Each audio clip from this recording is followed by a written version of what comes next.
everybody. Thank you for being here with me today. We're going to start off with introductions. Vera? Yes, thank you for having me. So my name is Vera Dieckmann. I'm the founder and creative director of XO Atelier here in Dubai, and we are a multidisciplinary design studio, and we do residential and commercial and hospitality projects. I'm Carina, design director of Swiss Bureau. We also multidisciplinary studio, residential, commercial, and hospitality projects. I'm Stefano, and I'm CEO of the Atelier Oikos, and we produce and sell and install door, the luxury door, and in GCC country. So we manage all the GCC country from here. Absolutely great. Thank you so much. So I know we had a little bit of conversations prior to starting this off, but officially when we talk about residential luxury, Dubai has now become sort of like this hotspot. I would say UAE in general. So we're going to start off with you, Vera. Yes. What are some of the elements that you could say defines luxurious residential projects? I mean, first of all, I think, in my opinion, for us specifically, our residential project and the understanding of luxury is quite different. So we have mostly local clients, so second generation, and for them, luxury defines themselves over functionality and minimalism. So that's not anymore, and I think that's very contra the global opinion of the Emirati style. Because when I go to a fair, and sometimes even here, when international companies exhibit here, and they think that's the local market taste, it's all very goldish and very shiny and polished and high glossy, like LL surfaces. And then when you see the projects we do with our locals, it's all very much, it's polished concrete, it's maybe a nice wood veneer with a nice face and texture, and then it's different surfaces which are more living in a kind of richness which is more subtle, rather than so boom in your face. And I think that's what they define for. But I think it's changed a lot, and it also, because we are pretty minimalistic and not opulent architects, as you maybe know, so that also attracts different clientele. So, and I think there's a big difference between our commercial projects and our residentials. Yeah. So they're not aligned so much. I think that's a big problem. That's very interesting. And Carina, do you think in terms of the similar aspect of it, or do you see the trends maybe changing for 2024? No, I agree. I think that our clients are also much more, let's say, up to date regarding design. We don't want to pretend a style that from another age anymore, right? And my clients especially, they care about quality.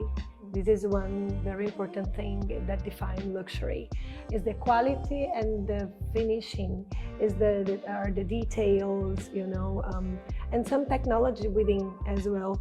They are all the time requiring technology seamless, nothing popping in your face, but that they can make their life easier in the luxurious home. So I think that these two elements. Yeah, perfect. And Stefano, I know it's from the product side of things. Yeah. Do you face similar queries from consumers? Yeah, normally our customer, so we work more with architect and designer in residential villa. So we follow the specification which the architect firm give to us in terms of, but yeah, in the last year they increased the size of the door, for example. They changed the material, so now we use more marble, real marble, or some specific tiles and wood veneer inside. Okay. And we apply some technology new to match the home automation and everything. So this is more or less goldish, let's say, than some years ago, and less shiny, I mean. Yeah, definitely. And do you see that something, and this one is for the whole panel, so feel free to jump in, but is that something you see across the MENA GCC region, or is it more in this particular country? No, I think it's not only in this region, but of course this region is very known in the past for more this kind of in-your-face luxury, and now it's a very subtle. It's more focusing on manufacturing, but this is not only in this region. I think this is a global phenomenon, and we also see it, I think, overall and overlapping also other industries, because even the fashion industry is going more and more into the brands who have a big heritage of technology and execution and manufacturing skills. They are having a big revival, right? So because we people honoring it, and if you buy whatever a cashmere sweater from a brand where you know it has a long-lasting quality, and you do the girls' math, you're gonna have it for 10 years, and you divide it by the 10 years of days. It's a very cheap product. Of course, if you just have it for a year, it's maybe not, right?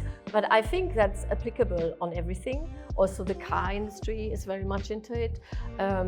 And specific, I think, those detailing. And it's more about small gestures with a big impact, which are now seen. I mean, I think, for example, your cover of the new identity is a great example from our friend Agatha. It's very nice, because for me, this is also has a very minimalistic but very nice elegance in it. And I think that reflects a lot, even if it's a commercial space. It's very much reflecting also for me the identity of the new face of residential, because that's pretty much the aesthetic the people are now going for. Definitely, yeah. Yeah, I also think the materials are changing. Some materials like metal, right? Some mesh, glazing with mesh in between, for example. These elements before were seen to, let's say, F&B style or to retail, right? No, now you see amazing panels all in metal, brushed in residential projects, luxury as well. So it changes a little bit the concept of the most important materials that represent luxury, right? Is how you use it and how you balance that it's more important. I believe also that there is some connection with the raw materials. I feel that as more natural or more sustainable and less harmful, let's say, to the people, the best. You're living there, so if you know the materials are expelling some toxics, it's not good. I think, sorry to interrupt you, I think, and that's something which is very, very reflective also for the time spirit. Everything is a bit more about authenticity and genuinity. So people go again, and I guess that also affects you a lot. So if people want walnut, they want walnut, and now they also understand that it does not all look equal because it's natural. So, and I think that's when I remember when I had my first project here in the region, that we sometimes had discussions that wood panels did not look exactly the same, and we had to explain that's natural. So, and it's like you know, it's similar. And that's I think. So and also marble now or all others. So people accept more. So it's about, and I think that's for all. Also for how people act in their normal life now. So authenticity is a key factor, and I think that's very, very, very important. And that's also applicable on interior project, but also I think architecture. We educate the client because we know the natural material, wood, marble, whatever. So they have to understand also which is the process. So if I have a block of marble, I start from the mountain, I have to cut. So not all the mountain is the same. So the beans is different, you have to accept. We can do some matchbook, we can work on it, okay? But of course you have to accept the way which the nature works. So you have to accept it, to embrace, no? The wood is the same. So cannot be the same panel exactly the other. Otherwise you have to choose the composite wood, which personally I don't like it, but okay, for external use can be, of course, for the maintenance, for example. So we have to teach to the client. Not only about how they look now, but how they age. I think that's a very important point, and I believe that it's also from both sides, from the industry and from the clientele, right? Because they want a natural material, but they want that last long. So the industry needs to still keep as natural as possible, but try to treat in a way that can last long. And the client needs to understand that a wood, it's a live material that will breathe, will expand, will retract, will change colors eventually. And this is beautiful, I think so. But we need to also educate the client regarding the aging of the material, leather chair, right? This will, it's beautiful, the marks of the time, but it's still quality.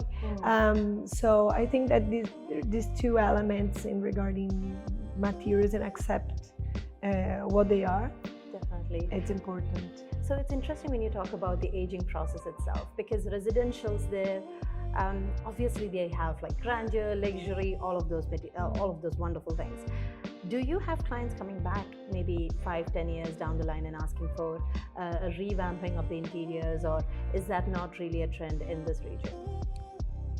We did a revamp of a commercial space where we did the initial, or we helped with the initial design, and then after a circle we did the relaunch of the new design on it. But I think that's pretty new, because also, I mean, I'm just 8.5 years now in the region, you know, like the circle is also not really achieved yet. Yeah, I mean, the issues I see here sometimes is that the quality of execution is just not according standards, and it's not aligning, for example, with European standards. And then, you know, like people are sometimes not really getting also what you expect from them to reach this level.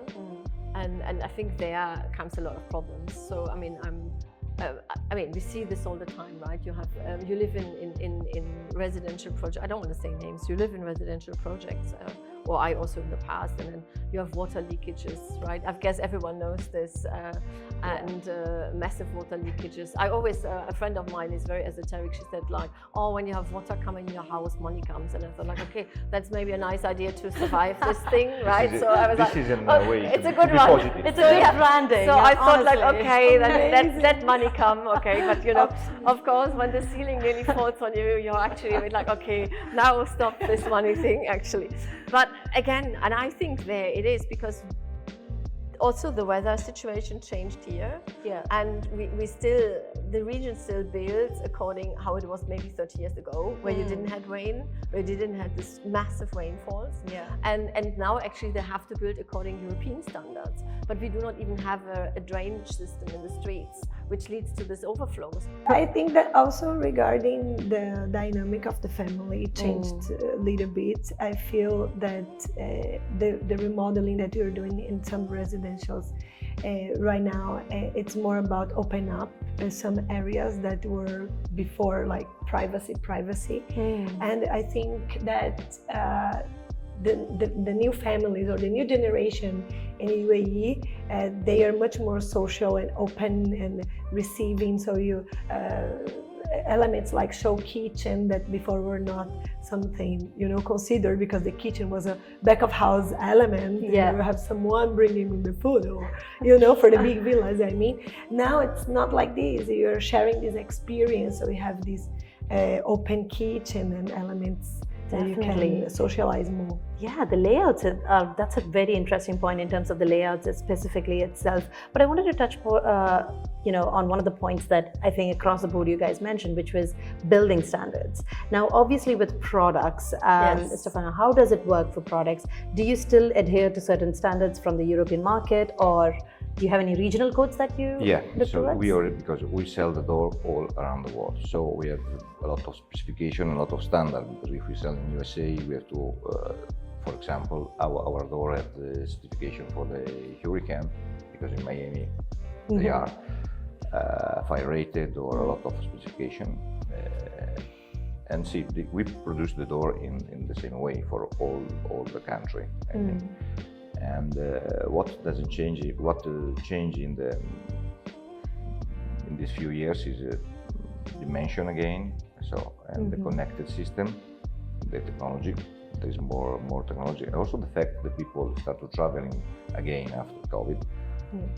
So now that the world is speaking about the globalization, so the people travel a lot and see other things around the world, and this is why maybe the layout changing. So people are more open now to change also the material and to pay more attention to the quality as a European standard, because I make some example.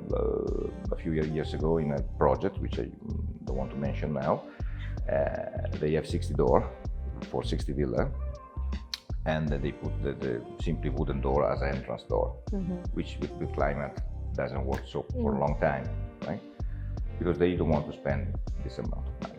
Yeah. And I try to explain that we have a steel structure, is different inside the door, so we can clad it with wood, of course, but at least the steel structure, and also is eco-friendly because you change it 25 years later, not every year. And they change 2 times the door, wood, and in the end they convince after 4 years to change all the 60 door. For example, I tell you this example. So if you follow this specification of mostly Europe or USA, more Europe, if I can say. I get mixed reactions from designers and product suppliers, which is technology. Now, technology at a standpoint when you say is, oh, okay, integration of technology is going to be great, it's all great. Is that the case usually with designers? Do you have clients coming back and saying, you know what, I want this sort of technology that I've seen on Pinterest somewhere? Or is it more you guys, sort of saying to the client that let's have a seat, these are the things that work, these are the things that don't? How is that relationship with technology and clients? I mean, we actually have more clients who say they want to focus more on no technology.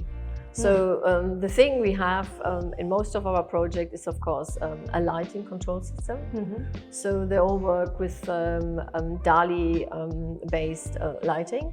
And in this case, we most of the time work together with Lutron. So for having the control system to be able to control different light scenarios and things like this. For all the other automations, I have to say our clients are more hesitant. And I have nothing against technology, but if someone is hesitant on going away, I do not tend to push them or convince them, because first of all, I don't live there, and it's not my space.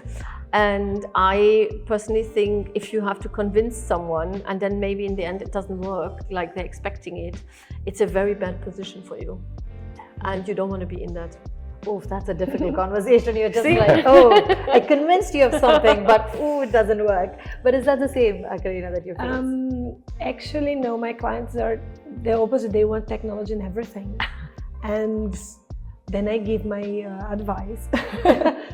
And maybe it's too much. And in the end, you're not going to use it at all. And then they understand, yeah, you're right. So I try to tone down a little bit in order to make efficiency, right? Because if I have 10 scenes in a room, I will not use practically, right? So I just say, okay, let's do a lighting control system, few scenes, key scenes.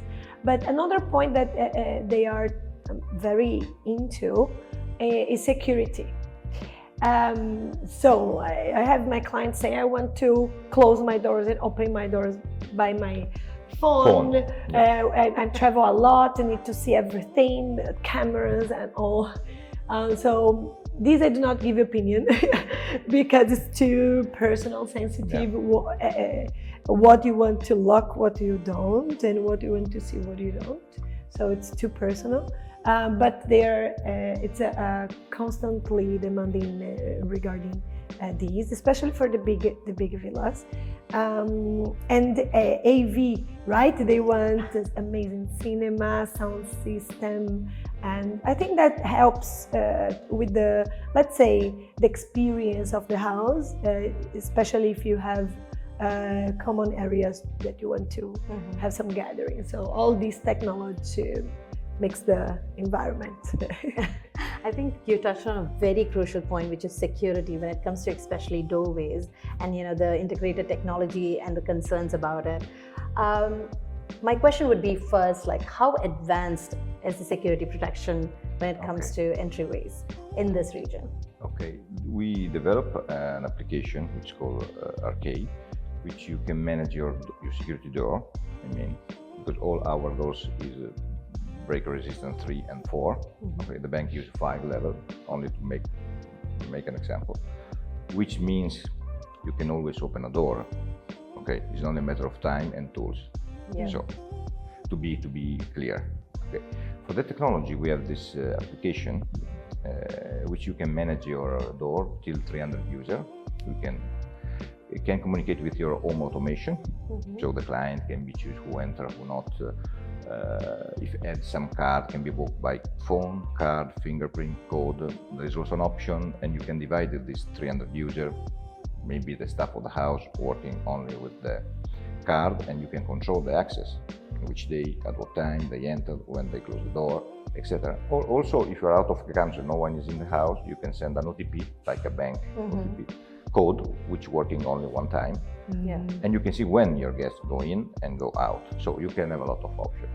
In the end, this amazing technology is only a few items that they use it, not all, because a few clients are really into to use all these kind of features which the application have. So normally they use only 2 or 3. They register the fingerprint, they change the code, and this is basically. But they want the full scenario, you know. Yeah. But no one play 100% on because in reality they don't need it. Definitely. So a lot more people are asking for the key under the mat situation. They are like, just give us the key, we'll keep it under the mat. The key is always good. Else. Yeah, the key is always good because if something happens, you know, the key is the last option. Exactly. You need to have the plan B. I know. I mean, imagine you're like drenching and it's raining somewhere, and then your phone is dead. Everything. You're just locked out, looking at your house. The worst scenario is I don't know. They were cutting the energy because in the street they do something. The battery of the door, which exists, maybe is too low because they advise you in the application several times, but we are all lazy. Tomorrow. The phone is down. Oh no.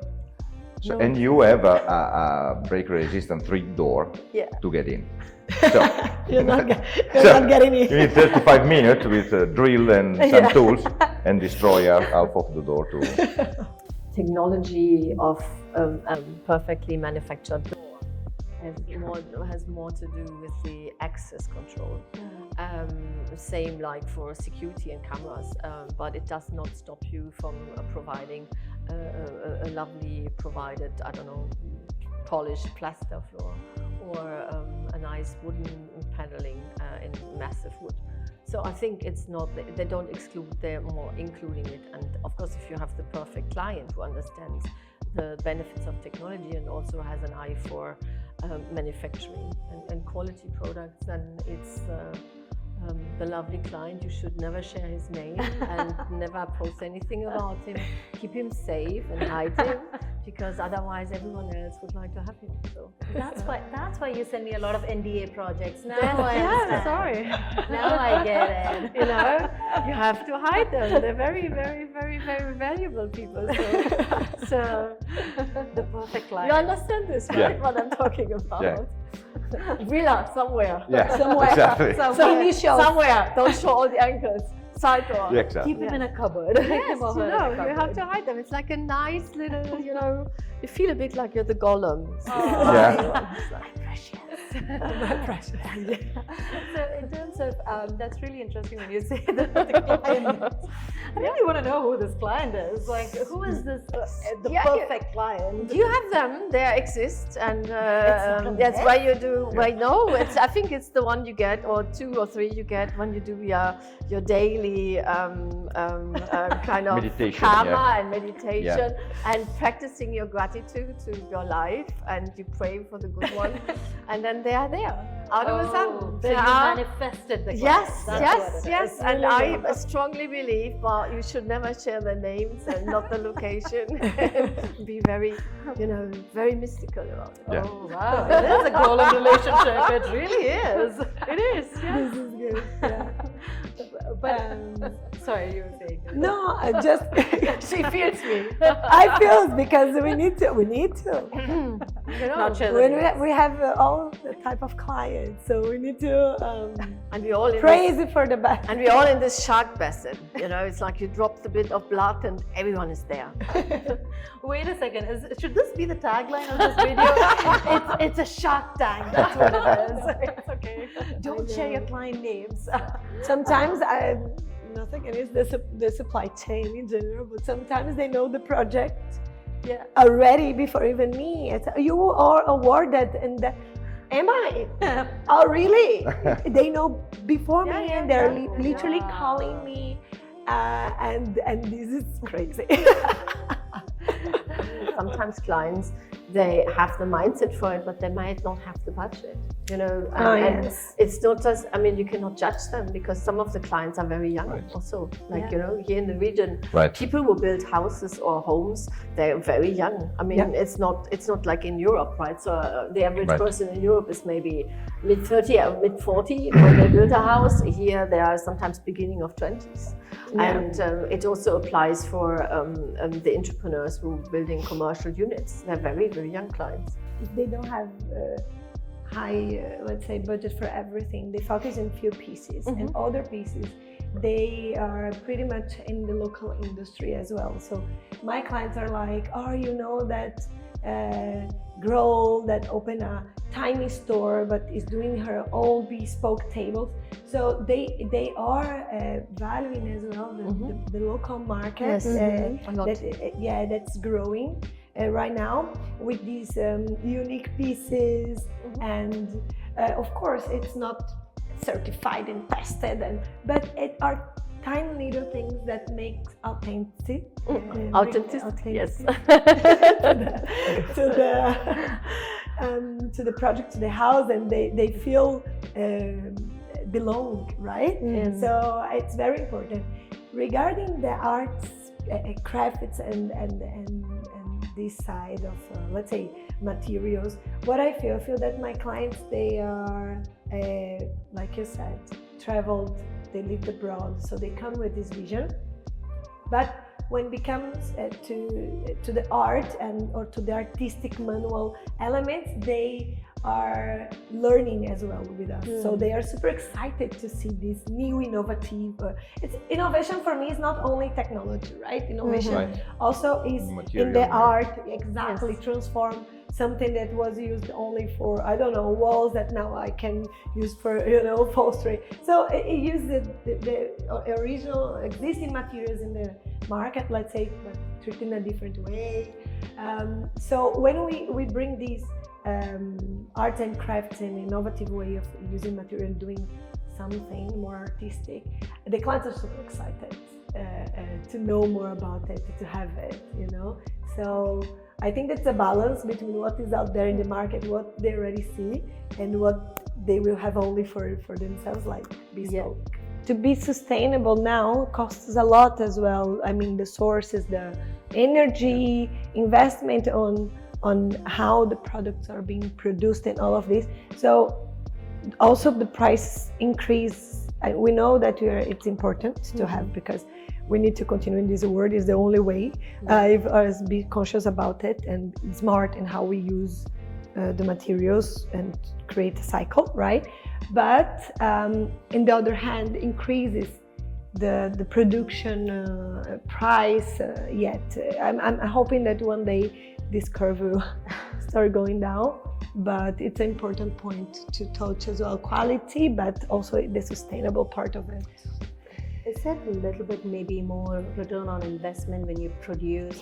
I know you mentioned maybe sustainable products are a bit more expensive, but does it help you in maybe marketing the product a little bit better? Does it have a little bit more return on investment maybe than?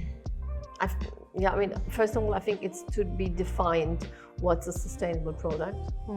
Because some maybe say they're sustainable, we had this discussion before, but they're actually not.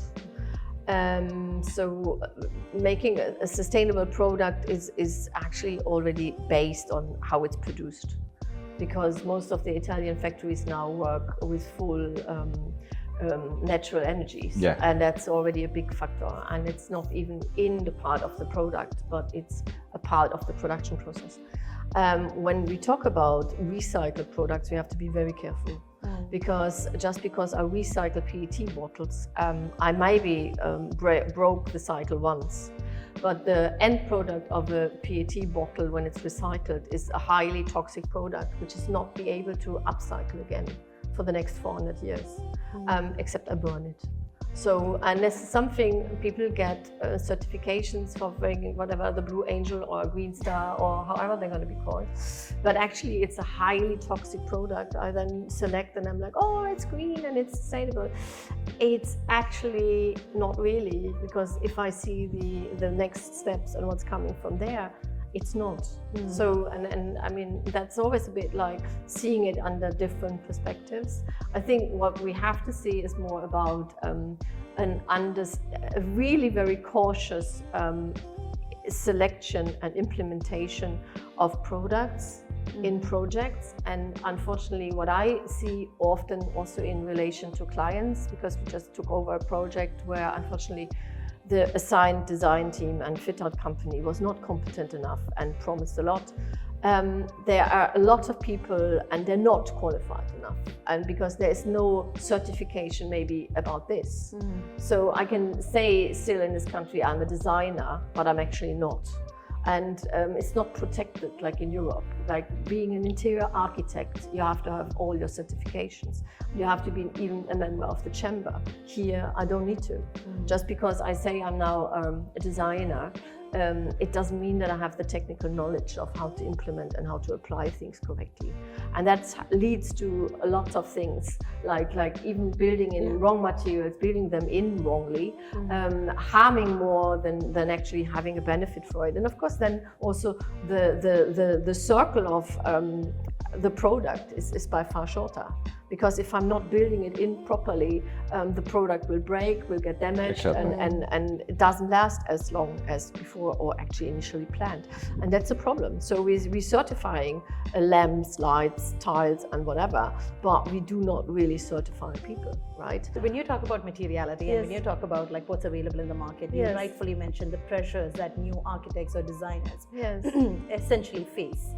Now, from experienced architects and designers such as yourselves, are there programs that you are implementing to sort of help the newer generation understand the various intricacies of this market, or is it more an on-job training thing that they need to get used to? Okay, so there are some platforms that helps you. Few websites that you can filter products by certifications, for example, right? So they help us to shortlist a few brands that you can trust, because you know that they are already sourcing from responsible places, that they are producing in a responsible way. So there is some kind of education with the team and how to shortlist materials in general for your approach ideal. And there are some websites that we use to do it, but it's not only, it's one of the tools, right? I think that experience we cannot replace with technology, never.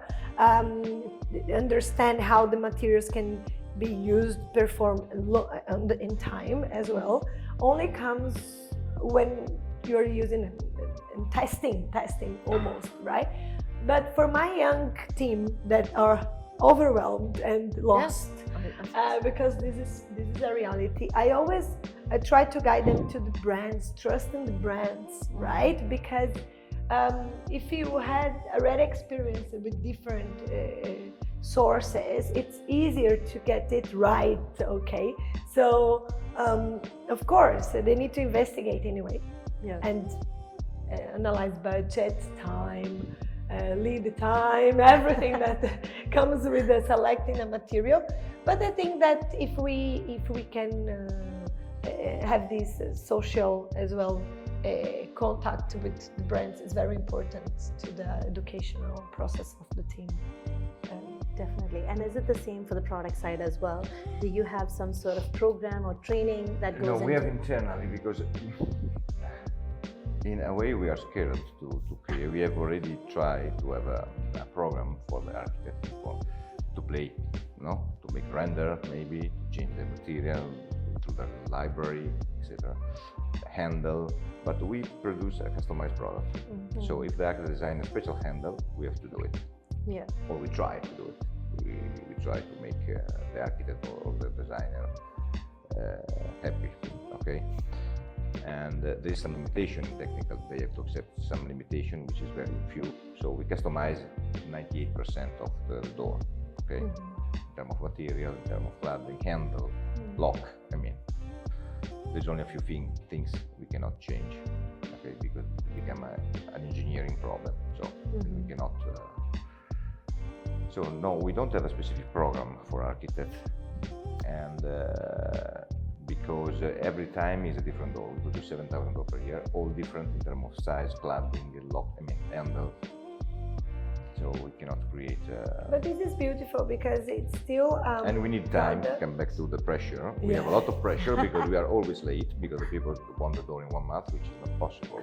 It's 3 months time production plus shipment. Now the shipment is a problem. Yes. Due to the situation in the city, so it takes 15 days more. And become more expensive, not only for the timing, because also if we want to ship by cargo, by air, sorry, it's more expensive, of course. But there is a queue now also to get by air, because a lot of people choose. Yeah. And you cannot ship all by air because your products are longer. No, we can ship by air till 6-7 meters with a cargo because it's like a car. You have to imagine a crane, a box crane, which the dimension is and the weight, because some of our door is 1 ton weight. So we have to use a special cargo, which is available only Friday.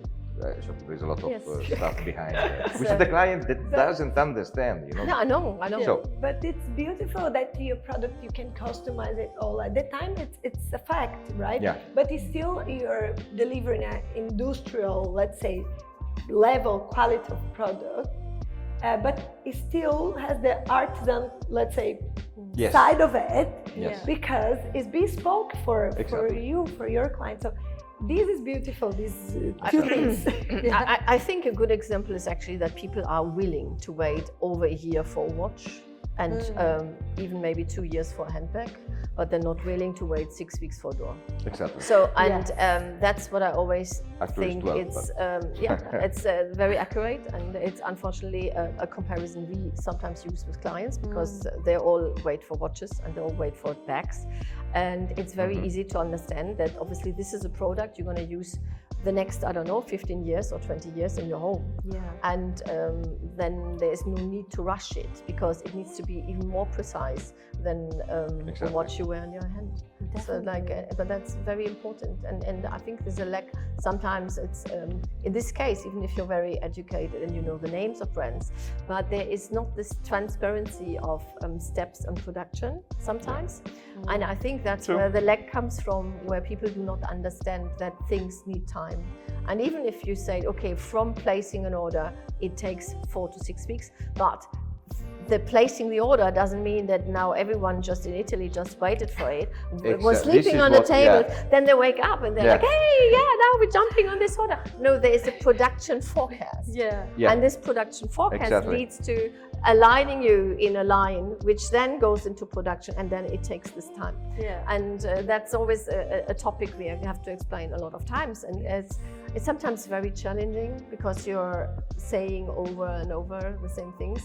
And then people are, blaming us because they are late or they take longer.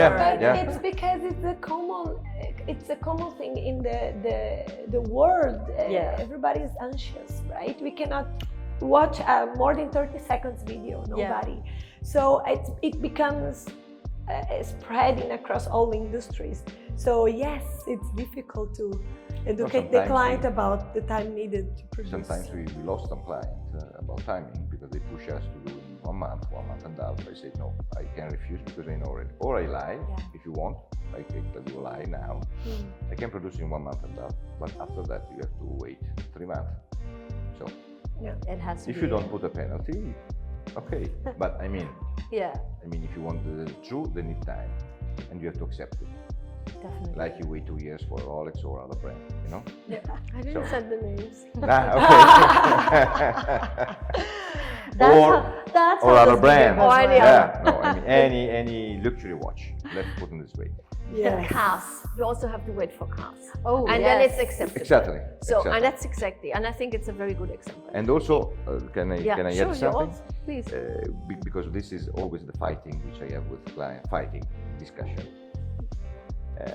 So if you order a car in general and you wait 3-4 months, okay, if you're lucky, but the car dealer can resell the car. I cannot, because it closes the door for you. 2.91 and a half with your personal cladding, with your personal handle, I cannot resell. So you have to understand the customization. It's like the brand of the car, I don't want to say name, made the car for you. Yeah. With your leather, with your engine, with your brake, I mean, extremely custom. They cannot resell. So this is also a fact. You have to accept we do something for you. And also when you place the order, and okay, you already pay, and every detail has to be done. Yeah. After that, we can start the production, because there is an industry, okay? So the people cannot wait your decision about the color. Yeah. You have to buy the pay. So there's a lot of process behind. So we have to be ready in all the details and all the material which we need to produce the order. Definitely. So when they place an order, it takes 3 months for a lot of reasons. Because maybe we have to search your marble, because maybe some client want to match the same marble on the floor, in the same mountain, in the same block, which sometimes is not so easy to get it, in the same factory. And so. I have so many more follow-up questions to that, but unfortunately we are winding up. So I'm going to quickly ask one thing that I've asked almost all our panelists, because it's really interesting to hear from different people what they think. So I'm going to start off with you, Vera, about what you think is going to be one of the biggest challenge for this industry in the upcoming year. We are only in the second month, so I think we are safe to say upcoming year. And then the one big pro that you see, or one great change that you think will happen as well. Big challenge in this industry here in the region. I think the industry is every day a challenge. So, and it's something when you decided to be an architect or an interior designer, you took on the challenge. It's like you're a Formula 1 driver. You go into the car, you know it's a race. So, and that's how it is. And I just hope that the designers, and specifically the design studios, are not being overrun by all these fit-out companies who are now incorporating design. Because I think I see a lot of lack of quality in this, and again, because I look being a designer and being well educated and worked over years for different studios, it's a lot of sweat and blood you put into this, and I do doubt strongly that you can be replaced by someone who's just opening a drawer and multiplying kind of Pinterest image to create something. Because that's what I see. That's the biggest challenge I have for not just this year. I think it's in general. So I think this kind of fast copying is not good for the industry. And of course, in this case, it's very nice that magazines like yours are existing, because you show that there's a very creative side of designers and architects, which are actually working against this trend. So that's one where I think that's a challenge. And what the second question was? The change that you hope for, and are you seeing that it's going to happen in 2024? Positive side. I'm always positive. Otherwise, I'm an architect. If I would not be positive, I would then stop working and sit on the beach and have my pockets in the hands. So I think that's like, you always hope for more and even more and more nicer clients, and there will be another one coming around where you think like, wow, that's worth going with them, and it's nice to meet them, and it's nice to discuss with them their project, and they have a vision of things. And no matter if it's a private villa or a commercial or a restaurant or whatever it is, I think everyone who is passionate about his idea and wants to make it reality with you is super positive.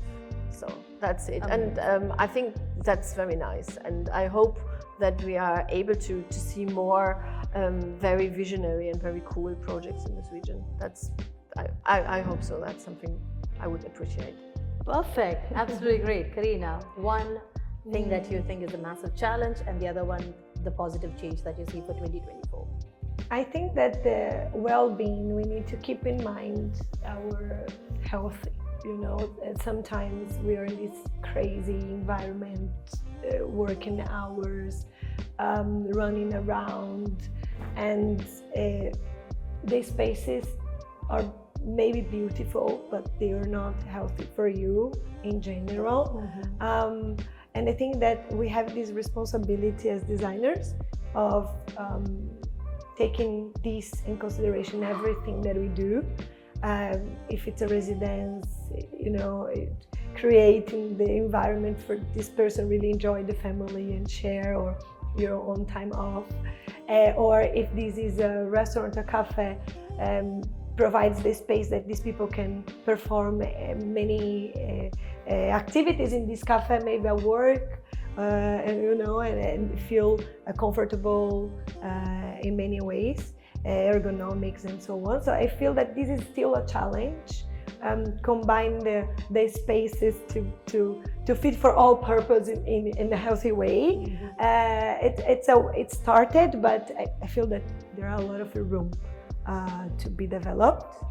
And positive, I think that our industry in the region is being listened. I think the clients value our opinion, and I'm not here too long, it's 5 years now, but I could see a movement already to be more open to your ideas and trust.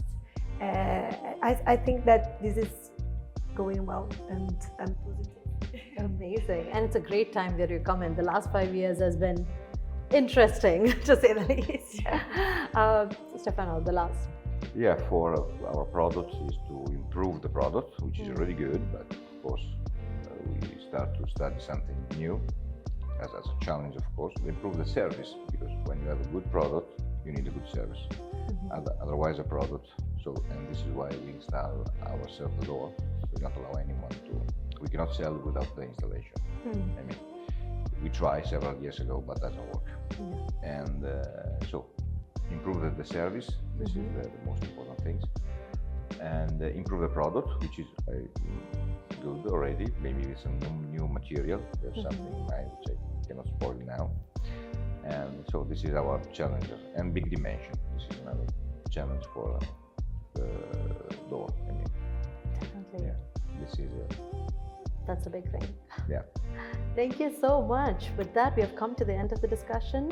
Absolutely enjoyed the conversation, and I'm sure there was, because this is recorded, a lot of things could not be followed up, but I would love to do this in a more liberal setting, let's say, and continue the off-topic conversations. But thank you so much, all of you, for being here with us.